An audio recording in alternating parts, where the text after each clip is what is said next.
বিসমিল্লাহির রহমানির রহিম। আসসালামু আলাইকুম ওয়া রাহমাতুল্লাহ। প্রিয় শিক্ষার্থীরা, আজকে আমি তোমাদের সঙ্গে যে বিষয় নিয়ে কথা বলবো তা হলো 142 পৃষ্ঠা নিয়ে। মাই ডিয়ার স্টুডেন্ট, তোমার ভিডিওটি না টেনে সুন্দরভাবে একে দেখার চেষ্টা করবেন যাতে যেন ভালো করে বুঝতে পারেন। চলো দেরি না করে এবার শুরু করা যাক। এখানে বলা ছিল যে কি বলা ছিল, আমরা তথ্যপত্র কাকে বলে সেটা তো জানি।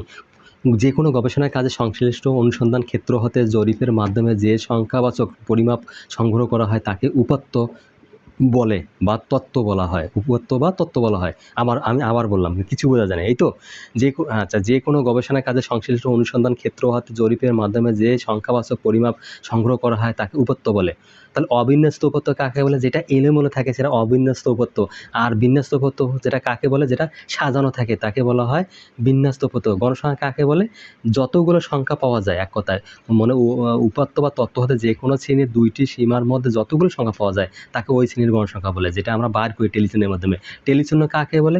যেটা আমরা কি করি, এই টেলিচিহ্ন কাকে বলে? যেটা আমরা এইভাব করে দিয়ে আমরা এইভাব করে দেই, এটার নাম টেলিচিহ্ন।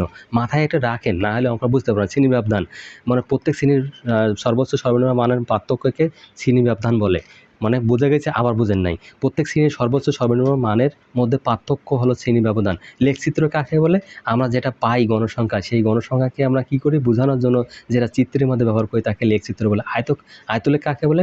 গণসংখ্যা নির্বিশেষে সারণী ব্যবধানকে আনুভূমিক অক্ষে এবং গণসংখ্যাকে খাড়া অক্ষে বসিয়ে প্রতিটি শ্রেণীর জন্য যে আয়ত পাওয়া যায় তাকে আয়তলেখ বলে। আয়তলেখগুলোর পরস্পরের মাঝে কোনো ফাঁকা থাকে না। এটা একটু তোমাদের গবেষণা করার জন্য বুঝাইতে দিলাম, না হলে তোমরা বুঝতে পারবে না। আর মাই ডিয়ার স্টুডেন্ট, যাদের জানা আছে তারা ভিডিওটা টেনে দেখবেন, আর যাদের জানা নাই তারা সুন্দরভাবে সবটাই দেখবেন। আমি এটাই শুধু আশা করি তোমাদের ভিডিওটা দিতে যাচ্ছি। এবার লেখেন, আমরা সেই 13.1 ভিডিওটি সুন্দরভাবে করবেন। হ্যাঁ, আচ্ছা আসেন। ক শাখার বাড়ির কাজ জমা দেওয়ার গড়। তাহলে লেখো ক শাখার বাড়ির কাজ। হ্যাঁ, ক শাখার বাড়ির কাজ জমা দেওয়ার গড়। কীভাবে গড় তৈরি করে? তাহলে আমরা একবার দেখেন, এই 25 যোগ, হ্যাঁ যেটা আমরা আছে সেটাকে যোগ করে দাও। 24 যোগ তাহলে 15 যোগ, হ্যাঁ 20 যোগ 23 যোগ, তারপর হলো কি 29 যোগ, হ্যাঁ তারপর হলো 26 যোগ, তারপর হলো কত 17 যোগ 22 যোগ, তারপর প্লাস মানে যোগ যেটা হলো হয় 26 যোগ কত হলো 14 যোগ, তারপর হলো 18 যোগ 24 যোগ, তারপর হলো 26 যোগ, তারপর হলো কত 8 যোগ, তারপর হলো 27 যোগ, হ্যাঁ তারপর হলো 25 যোগ, তারপর হলো কত 9 যোগ। তাহলে এটা যোগ করে আমরা পাইলাম কত? তাহলে পাইলাম আমরা 378। যদি না পারি অঙ্কের যোগ, তাহলে যদি না পারি অঙ্কের যোগ, অঙ্কের হবে বড় ধারার রোগ। যদি না পারি অঙ্কের গড়, অঙ্ক বলবে যে তুমি হ্যাঁ পরিমর, মানে পড়ামরের সাথে অঙ্ক ভালো করে করতে হবে, এইটাই হলো কথা। তাহলে দেখো, তাহলে আমরা কীভাবে গড় থেকে কী করি, যে সর্বনিম্ন সংখ্যা যতগুলো সংখ্যা আছে সেই সংখ্যাগুলো দিয়ে আমাদের মোটটাকে ভাগ করতে হয়। তাহলে এইটাই আমরা পেলাম। তাহলে 300 কত? 300 হলো 78 ভাগ হলো কত সংখ্যা? 18টা সংখ্যা হলো কত? 21। মাই ডিয়ার স্টুডেন্ট, এবার লেখেন খ শাখার জমা বাড়ির কাজ, হ্যাঁ দেওয়ার গড়। দেওয়ার গড়। আচ্ছা এবার দেখেন আমরা কীভাবে লিখবো। তাহলে এখানেও সেই একই অবস্থা। সমান কত? এই যে 12 যোগ কত 14, হ্যাঁ যোগ হলো কত 24, যোগ হলো কত 29। এই দেখেন আমাদের জিনিসগুলো একবার ভালো করে দেখবেন, যে 12 14 24, না হলে কিন্তু অঙ্ক কিছুই বুঝতে পারবেন না। তাহলে 12, হ্যাঁ 12 14 24 29, তারপর যোগ 16, তারপর হলো 12 যোগ 9 যোগ হলো 29, যোগ হলো কত 20, যোগ হলো কত 16, যোগ হলো কত 28, হ্যাঁ যোগ হলো কত 12, যোগ হলো কত 8, যোগ হলো 29, যোগ হলো আমার 24, যোগ হলো 29, ঠিক আছে, যোগ হলো আমার 12, যোগ হলো আমার 6, যোগ হলো আমার হলো 22, যোগ হলো আমার 28। সবগুলি আমার মিলিয়ে কত দাঁড়ালো? 3 7 9। ঠিক আছে, এইটা যোগ করলে আমার এটাই হয়। ক্যালকুলেটর দিয়ে আমরা যোগ করে ফেলবো, বা আমরা হাতে গণিয়ে যোগ করতে পারবো, যে হ্যাঁ পারি। তাহলে বলা আছে যতগুলো সংখ্যার যোগফল উক্ত সংখ্যা। তাহলে যোগফল পাইলে আমরা, যোগফল কত 307 এটা তোরা লিখবেন একটু। তাহলে উক্ত সংখ্যা কয়টা? উক্ত সংখ্যা হলো 20টা, সমান আমরা পাইলাম কত 18.95। ঠিক আছে, মাই ডিয়ার স্টুডেন্ট, অঙ্ক এইভাবেই করতে হবে, না হলে তোমরা কিচ্ছুই বুঝতে পারবে না। পরেরটা আমরা আসি। আচ্ছা, তাহলে লেখো যে পরে কি বলছে যে আমাদের প্রতি শাখায় কতজন শিক্ষার্থী রয়েছে। প্রতি শাখায় বাড়ির কাজ জমা দেওয়ার গড় সংখ্যা কত। হ্যাঁ, তারপর বলা আছে প্রতি শাখায় কোন সংখ্যাগুলো বারবার এসেছে, প্রতি শাখায় সর্বোচ্চ সর্বনিম্ন সংখ্যা কতটি, শাখা ক এবং খ এর তুলনা করে আমরা কি বলতে পারি। সবগুলো অ্যান্সার এখন পেয়ে যাবেন। আচ্ছা লেখো ক শাখায় 25, 24, তারপর হলো 26 সংখ্যাগুলো এবং খ শাখায় 12, তারপর 16, তারপর হলো তোমার 24, তারপর হলো তোমার কত 28 ও 29 সংখ্যাগুলো বারবার এসেছে। ঠিক আছে। আচ্ছা, ভালো কথা, যদি এসেছে কোনো সমস্যা নেই। আচ্ছা, দাঁড়ি এবার লেখেন যেটা হলো ক শাখায় সর্বোচ্চ সংখ্যা, ওই যে বললো সর্বোচ্চ সংখ্যা ও সর্বনিম্ন সংখ্যা। ক শাখার সর্বোচ্চ সংখ্যা হলো কত, তোমার হলো 29 এবং সর্বনিম্ন সংখ্যা হলো তোমার হলো 8। ঠিক আছে মাই ডিয়ার স্টুডেন্ট। তাহলে লেখেন আবার আছে কি খ শাখায় সর্বোচ্চ সংখ্যা, মানে সর্বনিম্ন সংখ্যা সর্বোচ্চ সংখ্যা জানতে চাইছে। সর্বোচ্চ সংখ্যা হলো কত 29, হ্যাঁ, এবং সর্বনিম্ন সংখ্যা হলো কত 6। ঠিক আছে, যার হবে না আর কোনো হয়। তারপরে বলছে কি যে ক শাখার শিক্ষার্থীর সংখ্যা 18 জন। ক শাখার শিক্ষার্থী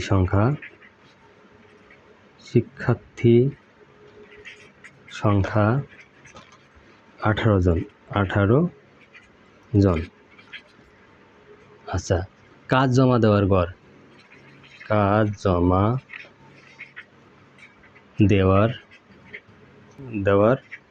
গড় 21। সর্বোচ্চ সংখ্যা লেখো, সর্বোচ্চ সংখ্যা 29 এবং সর্বনিম্ন সংখ্যা 8 এবং খ শাখায় শিক্ষার্থী সংখ্যা মাই ডিয়ার স্টুডেন্ট অনেক কিছু লেখা লাগে। সংখ্যা হলো 20 জন। কাজ জমা দেওয়ার আচ্ছা, কাজ জমা দেওয়ার গড় হলো 18.95। ঠিক আছে। সর্বোচ্চ সংখ্যা হলো 29 এবং ও সর্বনিম্ন সংখ্যা কত, সংখ্যা হলো তোমার হলো 6। ঠিক আছে। সুতরাং লেখো আমরা এইভাবে লিখতে পারি। সুতরাং তুলনা করে বলতে পারি মানে আমি তোমাদের একবার তুলে ধরতেছি, বলতে পারি যে ক শাখার শিক্ষার্থী বেশি, ধারাবাহিক খ শাখার চেয়ে দাঁড়ি। অর্থাৎ ক শাখার শিক্ষার্থী বেশি। ওই যে বলছে যে সর্বোচ্চ সংখ্যা কোন শাখায় তুলনা করে আমরা বলতে পারি, ক এবং খ শাখায় তুলনা করে আমরা কি বলতে পারি, সেই কথাগুলি আমরা লিখতেছি এখন, তা না হলে তো হবে না। ক শাখার শিক্ষার্থী বেশি, বাড়ির কাজ জমা দিয়েছে,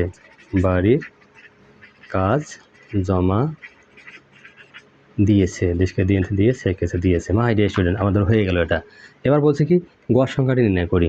তাহলে দেখো গড় সংখ্যাটি আমার হলো, তাহলে গড় সংখ্যাটির কথা বলছে ক শাখার গড় 21। এই যে বলছে এই ক শাখার গড় হলো 21 আর খ শাখার লেখি এখন, এবং এবং খ শাখার গড় হলো 18.95। এটাই ছিল একটা কথা, আর কিচ্ছু না এখানে। তাহলে আমরা এটা পেয়ে গেলাম। পেয়ে যখন গেলাম তখন আমরা দেখি এখানে কি আছে, যে নিচের এবার বলা আছে যে নিচের চারটিতে ক শাখা এবং শিক্ষার্থীর জমাকৃত বাড়ির কাজের সংখ্যা বিন্যস্ত রয়েছে। একটি ডট একজন শিক্ষার্থীকে বোঝানো হয়েছে।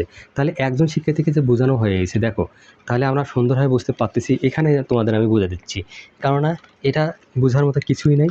এখানে হলো এই 9-এ একজন 8-এ একজন, ঠিক আছে। এটা 9-এ একজন, 9 এই যে 9 এখানে উপরে অবশ্য দেওয়া আছে, এই যে 9 এই যে 8, এই যে আমাদের 8 কিন্তু এখানে দেওয়া আছে, ঠিক আছে।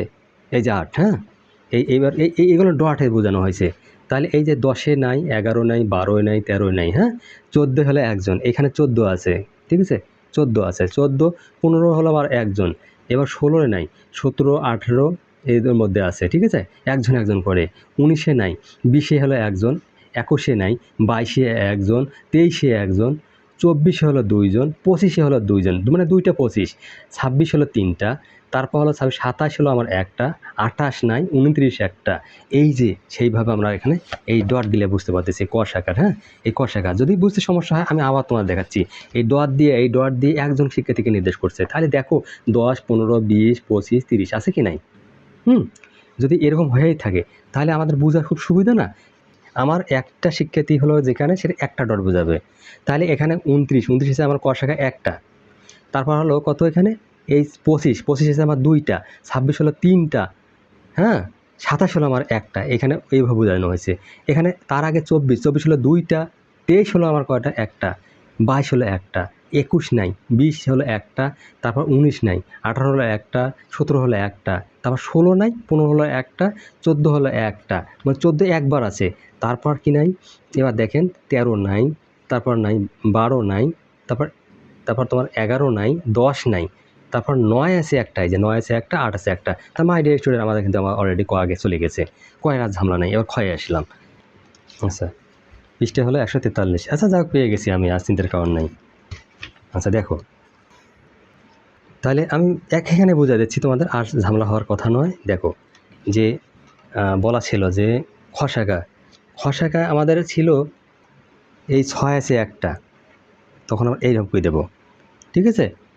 6 আছে একটা, কিন্তু 7 নাই, 7 নাই, তারপর কি আছে, 8 আছে, 8 আমার একটা আছে, এই যে 8, তারপর কি আছে, এই 9, এই যে 9 একটা, ঠিক আছে। এবার আসেন, এই 10 নাই, তারপর কি নাই, 11 নাই, 12, 12 আছে, এই 10, এই 11 নাই, তোমার কি আছে, 12, 12 আছে তোমার 4টা, এই যে 4টা, তাহলে 1, এই 2, 3, এই যে 4।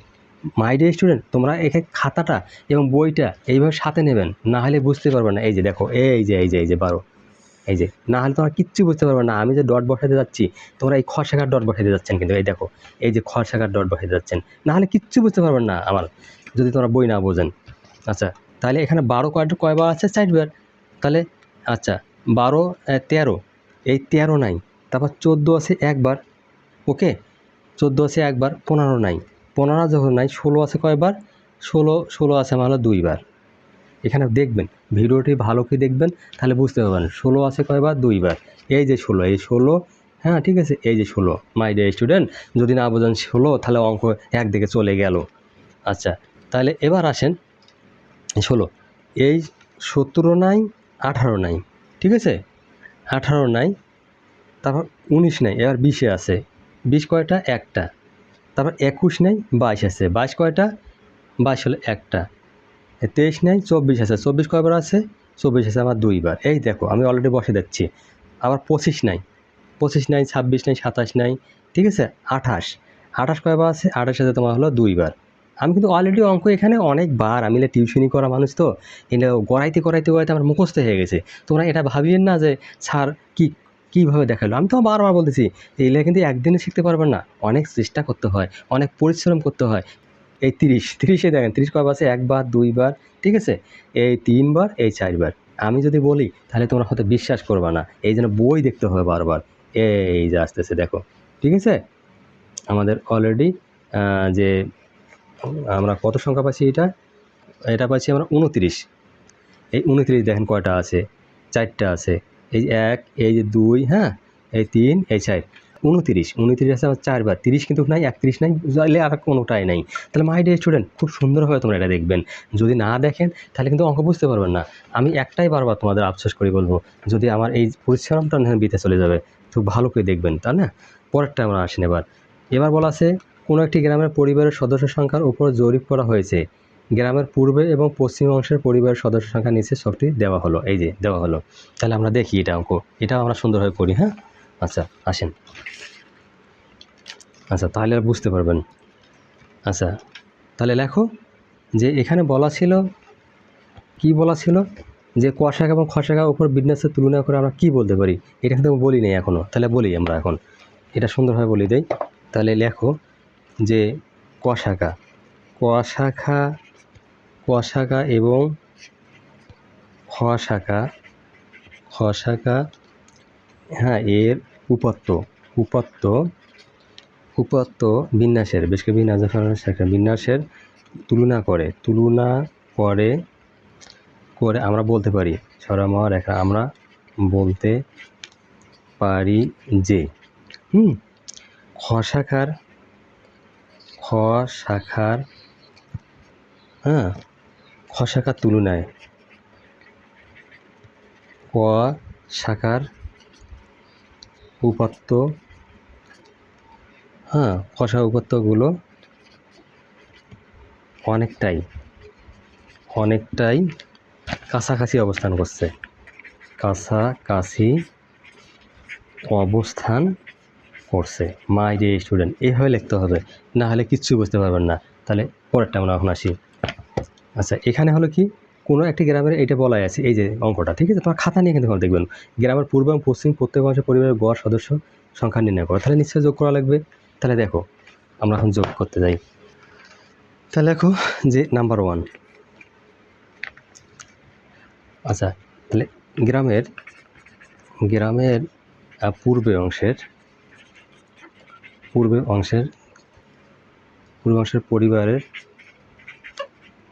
পরিবারের মোট সংখ্যা 15, ঠিক আছে, মোট সংখ্যা 15, আমরা সেগুলো যোগ করে দেই। 5 যোগ 7 যোগ হলো 3 যোগ হলো কত হলো 4 যোগ 4 যোগ 7 যোগ 2 যোগ হলো 6 যোগ হলো আমার হলো 4 যোগ হলো 5 যোগ হলো 6 যোগ হলো আমার কত 3 যোগ হলো 5 যোগ হলো 6 যোগ হলো 5 সমান হলো এই যে 72। মানে 15টা পরিবারে আমার কত হলো 72। 1 2 3 4 5 6 7 8 9 10 11 12 13 14 15 5 7 3 4, হ্যাঁ 3 4, এই যে আবার 4, হ্যাঁ 7 2 6, তারপর 4 5 6 3 5 6 5, এই 72 হয়। তাহলে 72 যখন হয়ে গেল, তাহলে এবার লেখো, তাহলে এখন আমরা লিখতে পারি তার গড় আমরা কীভাবে করি, এই যে 15 যা আছে, 72 ভাগ হলো কত 15, মানে এটা তো আর বলার বাকি নেই, এটা মানে একটু যদি একবার ওই অবশ্যই বুঝে থাকেন তাহলে এটা এমনি বুঝবেন। তাহলে 4.8। তাহলে লেখো, তাহলে পশ্চিম অংশের পরিবারগুলো মোট সদস্য সংখ্যা, পশ্চিমের পরিবারের মোট সদস্য, হ্যাঁ, সদস্য সংখ্যা। তাহলে তৈরি করে দাও, 2 যোগ 3, এটা কিন্তু 2 যোগ 3 যোগ হলো 8 যোগ হলো 7 যোগ হলো আমার 3 যোগ হলো 4 যোগ হলো 2 যোগ হলো 7 যোগ হলো 5 যোগ হলো 6 যোগ হলো আমার হলো 3 যোগ হলো আমার 4। এটা কতজন? তাহলে হলো আমাদের হলো 12 জন। 1 2 3 4 5 6 7 8 9 10 11 12, এরা কিন্তু 12 জন পরিবারের সদস্য সংখ্যা, এটা 12 জন ছিল। তা 12, তাহলে এই হলো কত, তাহলে আমরা বাড়াইলো কত, যে হলো 54, 5 4, ঠিক আছে, 54 জন। তাহলে এই 54 জন, তাহলে আমরা কী করব, তাহলে এ গড়, আচ্ছা গড় সমান হলো কত, 54 ভাগ হলো কত, এই যে 12, আমরা যে 12 যে পাইলাম, ঠিক আছে, এই যে 12, এই যে 12, সেই 12টা আমরা এখানে দিলাম, ভাগ করলে কত আসে, তাহলে আসলে তোমার হলো 54 ভাগ, তাহলে 4.5, এই তো কাছাকাছি ছিল। তাহলে আমরা এটা অলরেডি আমরা গড়াটা তৈরি করতে পারলাম, ঠিক আছে। পরে আবার কি বলছে যে নিচে চারটি ডট বসিয়ে পূর্ব এবং পশ্চিম অংশে পরিবারের সদস্যদের সঙ্গে দেখাও। তাহলে এটা আরও মজা। মজা মানে কি একবারে খাজা, ঠিক আছে। যদি বাম গালে দেন চাবা তার ডান গালে পাবেন মজা, সেই অঙ্ক এখানে আমরা পাচ্ছি, ঠিক আছে। এবার আসেন পূর্ব। পূর্ব পূর্ব কী বলছি রে বাবা? পূর্বতে আমরা আছে যেটা হলো 5, ঠিক আছে। আমরা এখানে 10 পর্যন্ত দিতে আছে, তাহলে এখানে 5, তাহলে 1 2 3 4, এই যে 5 আছে কয়বার? তাহলে 1 2 3 4, হ্যাঁ 5 আছে আমার সেই 4বার। মাই ডিয়ার স্টুডেন্ট, এটা খুব ভালো করে দেখতে হবে, নাহলে বুঝতে পারবেন না। এই যে 5 আছে আমার কয়বার? 4বার। এই যে দেখেন 1, এই যে 1 2 3, হ্যাঁ 3, এই যে 4। মানে আমি তোমাকে একটু হয়ে দেখাইলাম, আমার ভিডিওটা দেখার সময় কিন্তু মাথা লেগে দেখতে হবে, না হলে কিছুই বুঝতে পারবেন না। যদি চোখে কম দেখেন তাহলে একটা চশমা ব্যবহার করতে হবে। আমি এটাই শুধু তোমাদের অনুরোধ করব, তা না হলে আমার এই সার্থক হবে না। আমি তোমাদের উপকারের জন্য আমি চেষ্টা করতেছি, যাতে যেন এইগুলো কাজে লাগতে পারে। এই যে 5 হলো 4বার, তাই না? আচ্ছা, তাহলে এবার 6 হলো আমার 3বার। এই যে 6 হলো আমার 3বার। মাই ডিয়ার স্টুডেন্ট, এই ডট দিয়ে করতে বলছে। পূর্ব আর সীমাছের পূর্ব আর হলো পশ্চিম, আমাদের পূর্ব পাকিস্তান আর পশ্চিম পাকিস্তান মাথায় রাখবেন। আচ্ছা 7 হলো কয়বার? 7 হলো সেই আমার 2বার। মাই ডিয়ার স্টুডেন্ট, ঠিক আছে। আচ্ছা তারপর হলো 4 হলো কয়বার? 4 হলো আমার 3বার। এই যে ডট গিলে দাও, মানে এইগুলো খুব ভালো করে বুঝতে হবে। আমি তোমাদের যেভাবে বোঝাতে চাচ্ছি, মানে আমি তো খুব ভালো করে বোঝাতে চাচ্ছি, এখন জানি না কীভাবে তোমরা বুঝতে চাচ্ছেন। এই যে 4 হলো কয়বার? 3বার। এবার হলো 3 হলো আবার 2বার। এই 3 হলো আমার, এইটা হলো 4, এটা হলো 5-এর ঘর ছিল। এই যে 3 হলো আমার সেই 2বার। মাই ডিয়ার স্টুডেন্ট, তাহলে এবার 2 হলো কয়বার? 2 হলো সেই আমার হলো 2 হলো 1বার। তাহলে 2 হলো যে একবার দেখে নেবেন না তোরা? একবার অবশ্যই তোমরা দেখে নেবেন। এই যে 2 হলো 1বার। কত মানে খাজার মতো। যদি দেন এক গালে চাবা আর এক গালে পেন মজা। এর পশ্চিমে আসেন। পশ্চিমের আরও আমরা সুন্দর কাহিনীটা দেখতে পাচ্ছি। পশ্চিম বাবু আমার কি বলে? তাহলে 1 2 3, 1 2 3 4, এই যে 5 হেসে খেলে নাচ। 1 2 3 4 5। এবার আসেন 5 আছে কয়বার? 1বার। মাই ডিয়ার স্টুডেন্ট, আমি তোমাদের পরে দেখাচ্ছি।